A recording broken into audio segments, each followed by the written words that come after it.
G'day guys.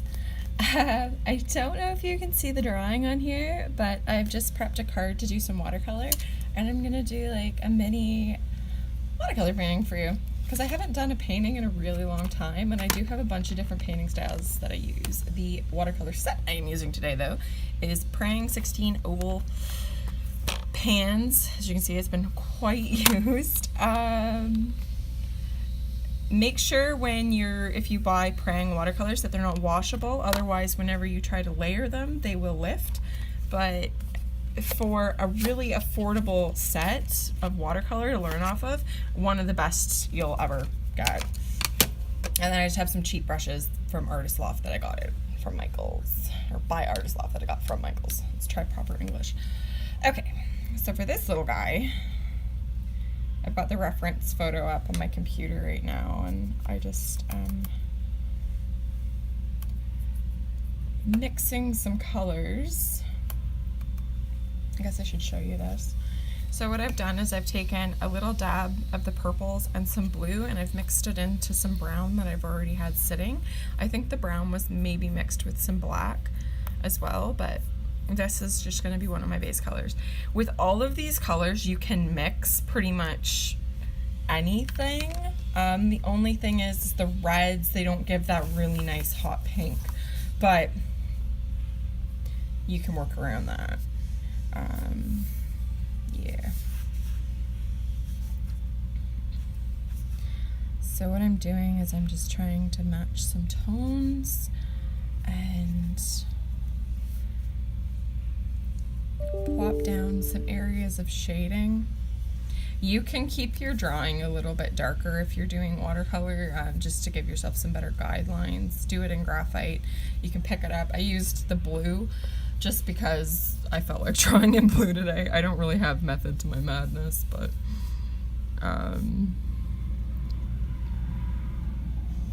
yeah.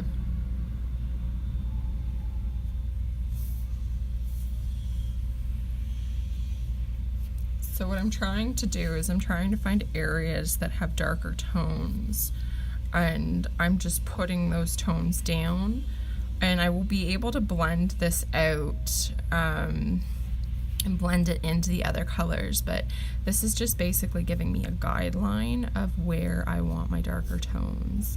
And I'm leaving my whitest, like my light areas white for now. Just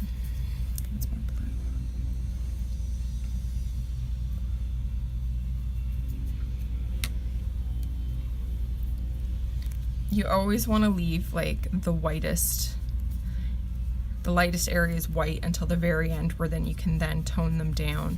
But start off by placing where your darks are, even if it's in a really light tone, then you can just build it up. Any kind of drawing that you're doing, you always want to build up lightly when you're doing dark tones. You'll save yourself a lot of headaches at the end.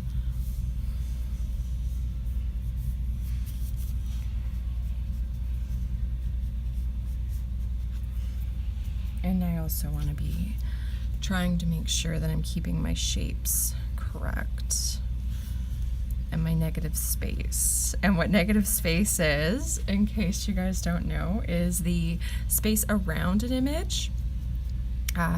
Basically, it helps define the silhouette. If you can make sure that your negative space looks really similar or identical to the image that you're using for reference, or the thing that you're drawing from in front of you, then you'll usually end up with pretty decent proportions, and it'll look fairly realistic.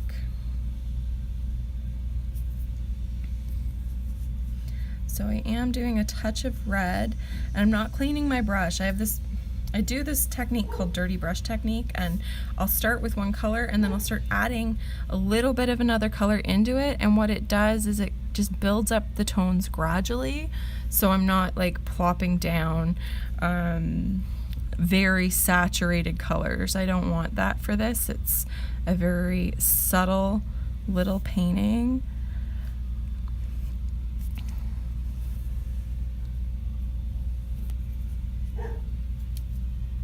If you can hear my dog in the background, she's been going ape shit all morning. She's a hyper little thing, and I don't have time to take her out right now.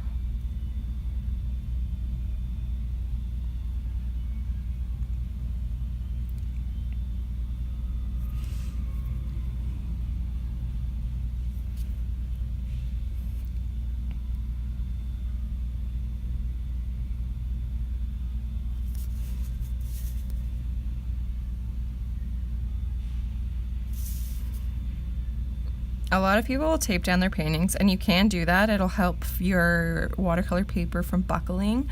I'm using, if you can see under the painting, Canson Watercolour. It's 140 pound. I tend to like this paper for mostly my watercolor stuff, but it is really good with pencil crown as well, just because it has a nice tooth to it. So, and it's really, really affordable. I think this pad was only like $6 or $7. I got it from Curry's. I know you can get, like Canson, you can get online on Amazon.ca and Amazon.com. They're generally pretty decently priced. On there, I just used Curry's because it's in Canada and it's actually a better price at Curry's for me than online.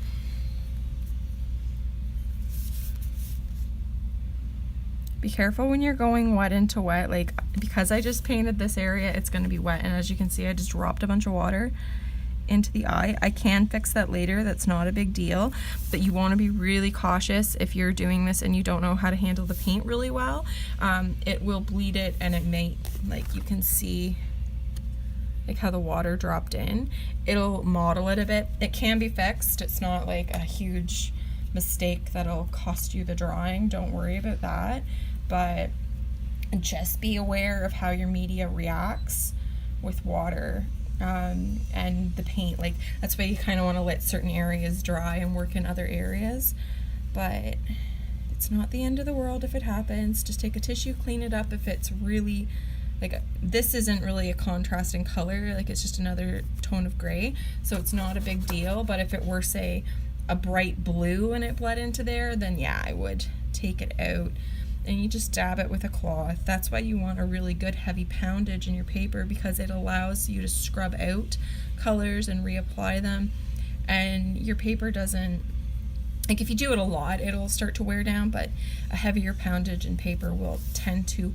take a little bit of a beating, more so than a thinner paper. Not to mention, the heavier the paper you have, the less likely it is to buckle on you when you're adding lots of water and doing washes. I don't tend to work in washes, like I guess you could consider these kind of washes, but I prefer to work dry or wet into dry, and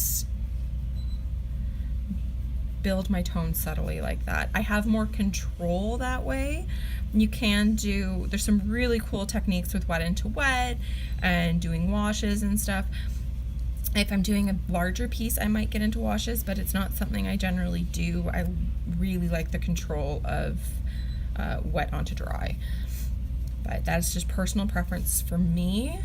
Nobody has to really, these are just like kind of things that I know work for me. You don't have to follow them if you've got other methods that work for you. Again, everything with painting and art is all personal experimentation, because something that somebody is comfortable with, you might not be, or you might not like the effect it makes. So just play with stuff and make sure that, like, just, yeah, play with your materials and find what works for you. See, I don't like that, so we're gonna do a scrub out. And what you do when you scrub out is you just get your paintbrush a little bit wet, and then you dab it with a paper towel, and it lifts the paint slightly. Like, you can still see kind of a bit of staining, but that's watercolors, like dyes. Some of them, if they go granular, they've got a lot of pigment in them. If they stain, they usually are a dye, but don't worry about that, it just adds to the effect. So again, I'll pull this up a bit more to make it more fuzzy and just dab it. So yeah. I don't know what that was. I might have to go check on that dog. Anyway, probably pissing her sister off. Anyways, so.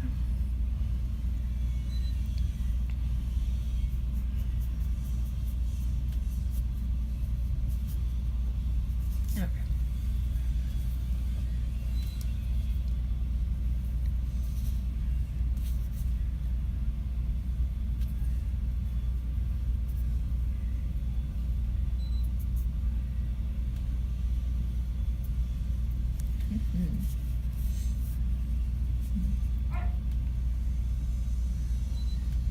So I added a bit of red to this, and it's a cool red because I'm noticing in the painting, I need to add a bit more black to it though. There's an area on the rabbit that's a little bit darker and has a little bit more red tones to it. But as you can see, the paint I'm using right now is really saturated, so what I'm going to do is I'm going to lay it down and then I'm going to take it up, and what's left should give me the color I want. Again, a lot of it is push and pull, like, and you gotta find what works. Poor Vu.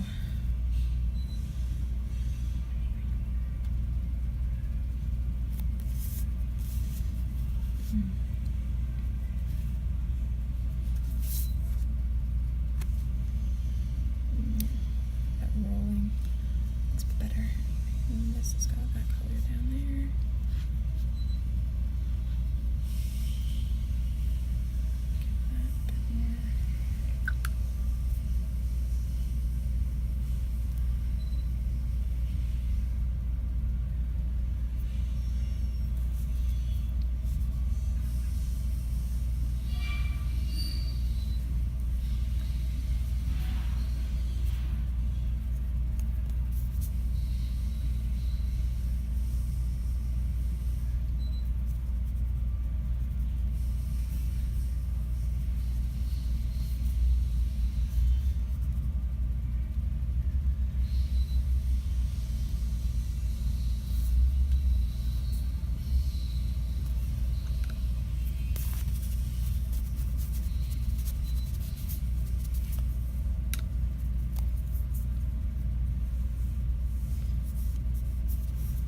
As you can see, I've flattened my brush out. And that's just to get a really fine line. Now, you are going to ruin brushes when you're first starting out with any kind of painting process. It's just because a lot of people, when they first start out, they don't know how to take care of their brushes.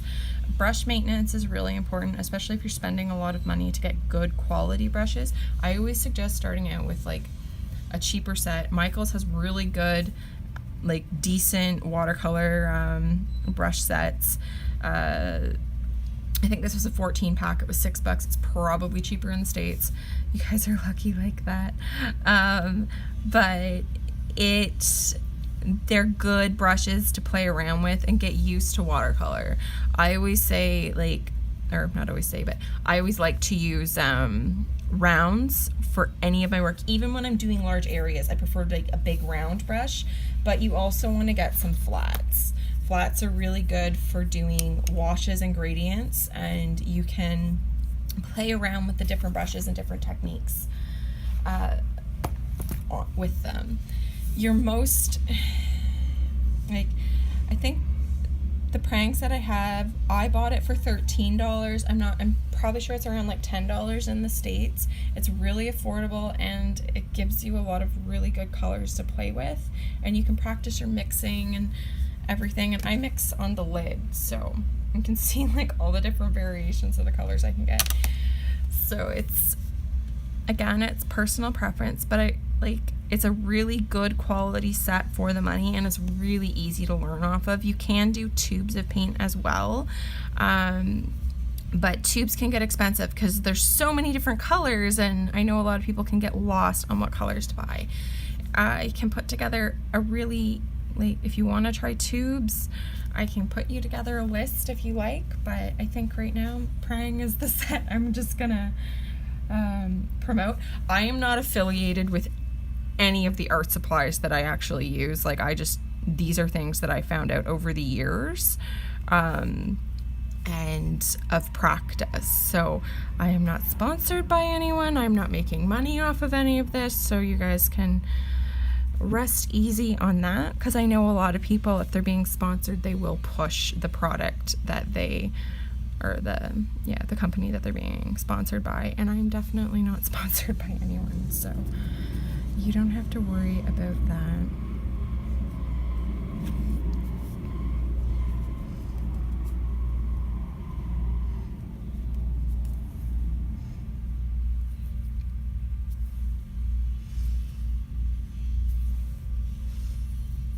PRANG pencil crowns are also really fun to play around with. They have a nice blending quality to them, and they're really affordable as well. So I know I'm like pretty much just promoting PRANG here, but they're pretty decent for a student quality or student grade art supply.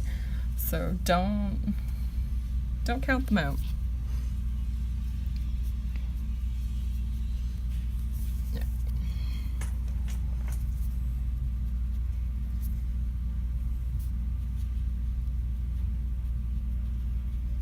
I will go in with white gel pen and put this guy's little whiskers in. White gel pens are really, really good to do finishing details and stuff on paintings, just because they have, like, they're really opaque, and then you just wait till your image dries and you can play around with it. When you screw up and put something that's a little bit too dark.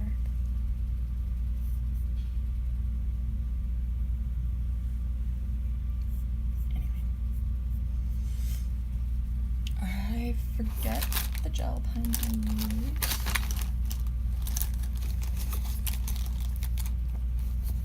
Oh, that's so good.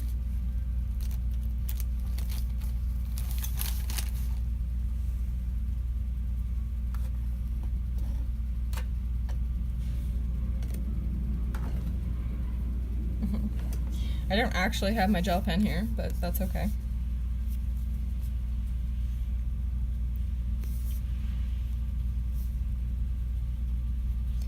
And I know this is a longer video, I do apologize for that, but it's the entire process of a painting, so.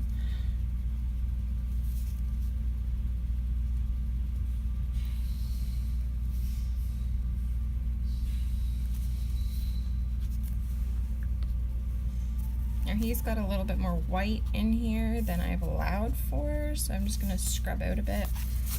And then I'm going to add in some blue to counteract all this warm tones, or all these warm tones again.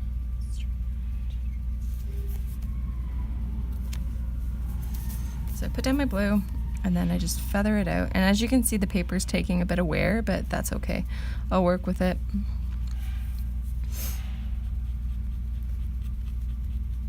I'll show you. Like, it's starting to get that thing where the fibers of the paper come out. You just, if that starts happening, let that area dry. Don't go into it anymore, because it'll just keep happening. And then once it's dried, you can try and fix it a little bit.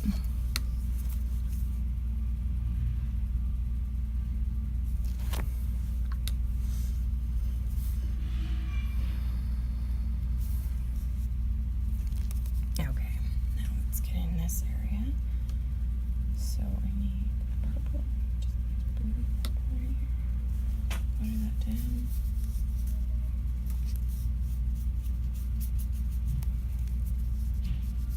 I'm shaking, I don't know why. Oh, I haven't ate this morning, that's why. That could be. That makes sense. Whoops, alright.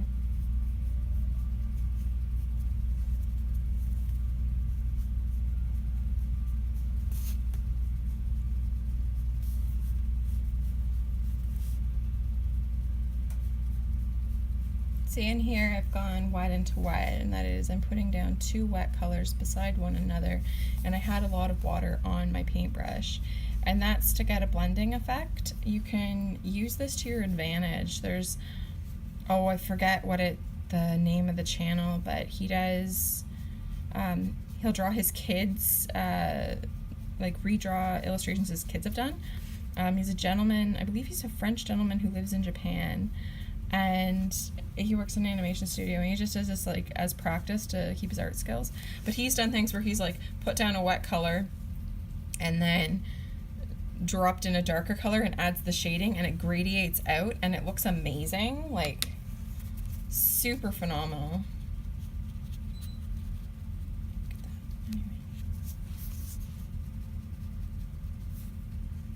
I'm just kind of scrubbing out a little bit here. And by just taking a wet paintbrush and going over the harsh edges of your, like if you don't like how harsh the edges are, yeah, you just take a wet paintbrush and you can scrub out and then lift up. And it softens the edges, because bunnies are soft. So soft.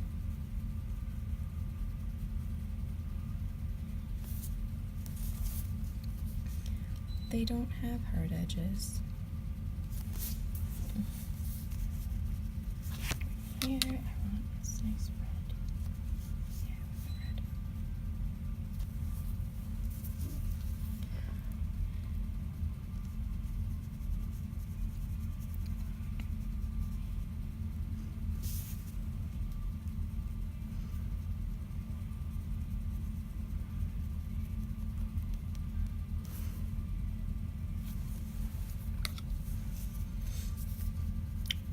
Go here.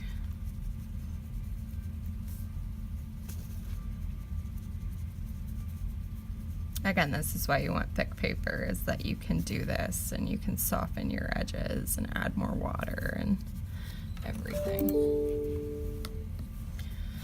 I have mail.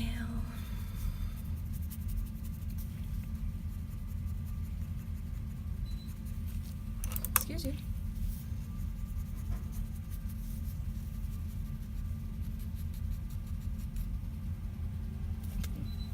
My computer just shut itself off because I wasn't paying attention to it. What a dick. Yeah.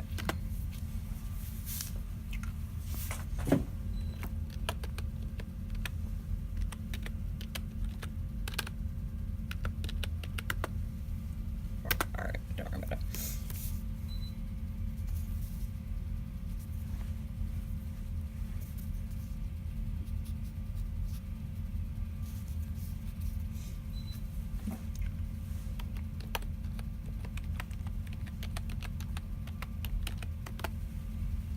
Go, bunny! What the shit? There we go. Alright.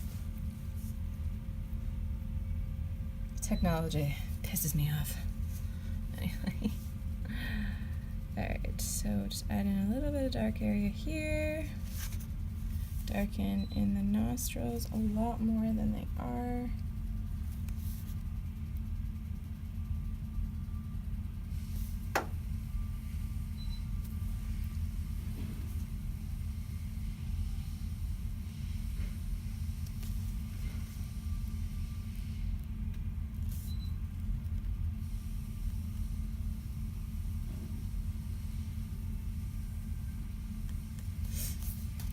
Now, in the beginning I told you guys to work in your darker areas and build up the tones.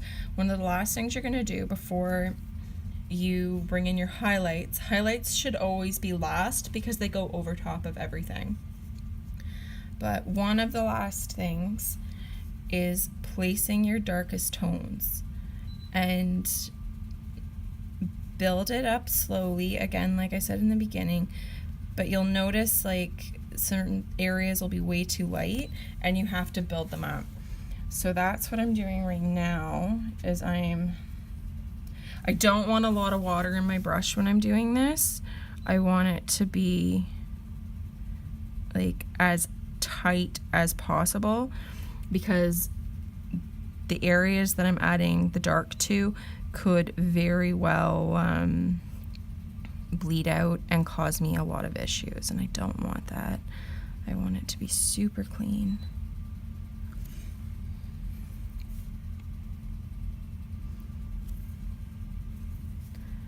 I'm just gradually adding in other colors like the brown of the bunny's eye. But see the richness it brings in, like just that And these are just like final detail-y things that you work in near the end. And again, the whole while double checking and making sure that your shapes, your negative spaces are correct, and tweaking as you go.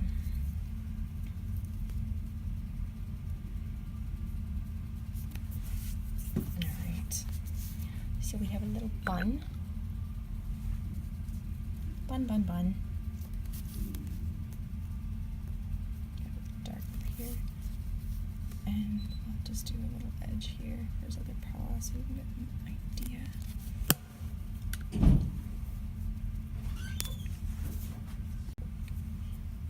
Okay, so final details that you add in. I've let this dry a little bit, and I'm going to put in the dark whiskers. So I get a touch of water, and I really load my brush up with paint, and I want my brush damp so that the paint flows properly, but I don't want it so saturated that it puddles. I'm just doing little touches for the follicles, and then you just do as light as you can. I should be using a smaller brush than even this.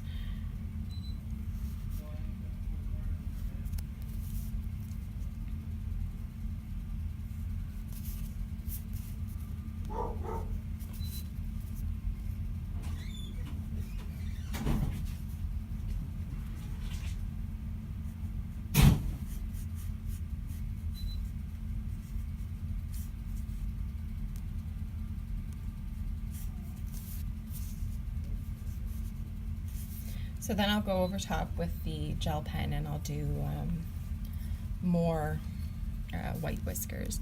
And just for the follicles, because they're not like really defined dots, I just take a little bit more water and kind of blend them out a bit. Even that's a bit too dark. So just because I did that, I can just, and they're still wet, I can dab out. There. So we have a little bunny, and he's finished, and that took probably 25 minutes to complete. Usually if you're not doing heavy washes and stuff, you can work fairly quickly with watercolor.